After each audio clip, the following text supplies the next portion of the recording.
नमस्कार दोस्तों, एक बार पुनः मैं आपके समक्ष उपस्थित हुआ हूं और आज का विषय है संस्कार। दोस्तों, आप जानते हैं भारतीय संस्कृति में संस्कार का अपना अहम योगदान है और भारत की पहचान ही संस्कारों के द्वारा है।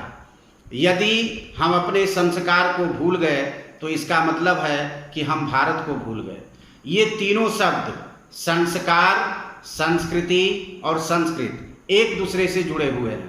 यदि हमें अपने संस्कार को जानना है, संस्कृति को जानना है, तो हमें संस्कृत को जानना होगा। दोस्तों, हमारे सभी संस्कार संस्कृत में ही सुरक्षित हैं। ये तीनों संस्कार, संस्कृति और संस्कृत सम उपसर्ग पूर्वक क्री धातु से बने हुए हैं, जिसका अर्थ है अच्छी प्रकार से संस्कारित, अर्थात शोधित किया हुआ, शुद्ध किया हुआ।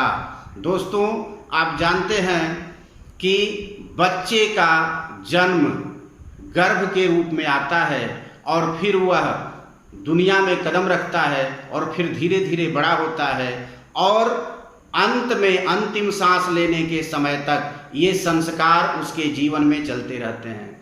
इन संस्कारों की आवश्यकता क्यों पड़ी?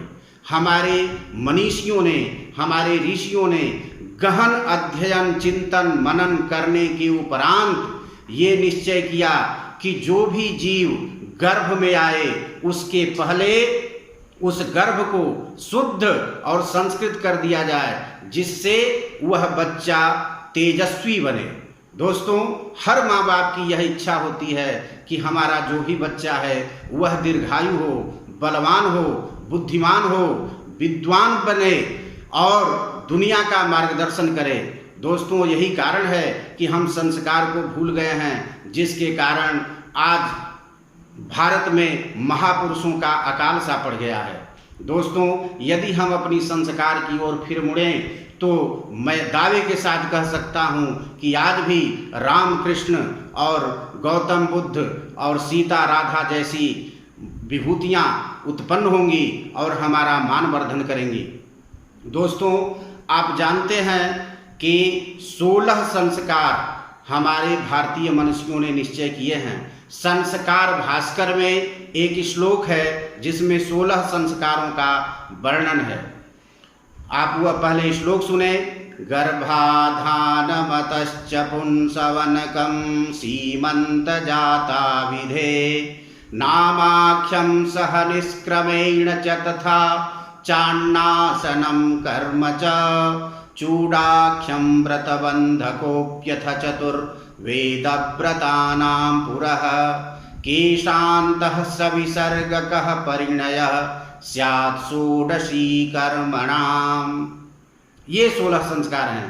अर्थात पहला संस्कार गर्भाधान संस्कार, दूसरा पुंसवन संस्कार, तीसरा सीमंतोन्नयन संस्कार, चौथा जात कर्म संस्कार, पांचवा नामकरण संस्कार, छठा निष्क्रमण संस्कार, सातवां अन्नप्राशन संस्कार, आठवां मुंडन संस्कार, नौवां कर्णवेद संस्कार, 10वां अक्षरारंभ संस्कार, 11वां उपनयन संस्कार, 12वां विद्यारंभ अथवा वेदारंभ संस्कार, 13वां केशांत संस्कार, 14वां समावर्तन संस्कार, 15वां विवाह संस्कार और सबसे अंतिम 16वां अंत्येष्टि संस्कार।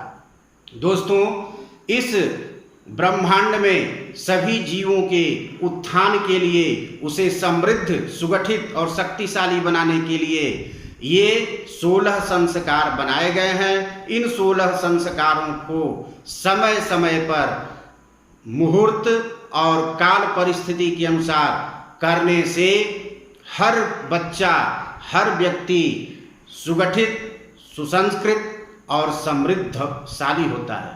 दोस्तों, तो आप इस संस्कार के बारे में आज परिचयात्मक रूप से जाने। मैं अगले वीडियो में क्रमशः एक एक संस्कार के ऊपर संस्कारों का एक सीरीज बनाने जा रहा हूं। आप प्रत्येक संस्कार के बारे में सविधि और विस्तार से यहाँ आप जानेंगे तो आप वीडियो देखना ना भूलें। मैं प्रत्येक संस्कार के ऊपर एक एक वीडियो की सीरीज आपके सामने प्रस्तुत करूंगा। तब तक के लिए आप सुखी रहें, स्वस्थ रहें और वीडियो देखते रहें और लाइक शेयर करना ना भूलें। धन्यवाद। 2 दिन कारण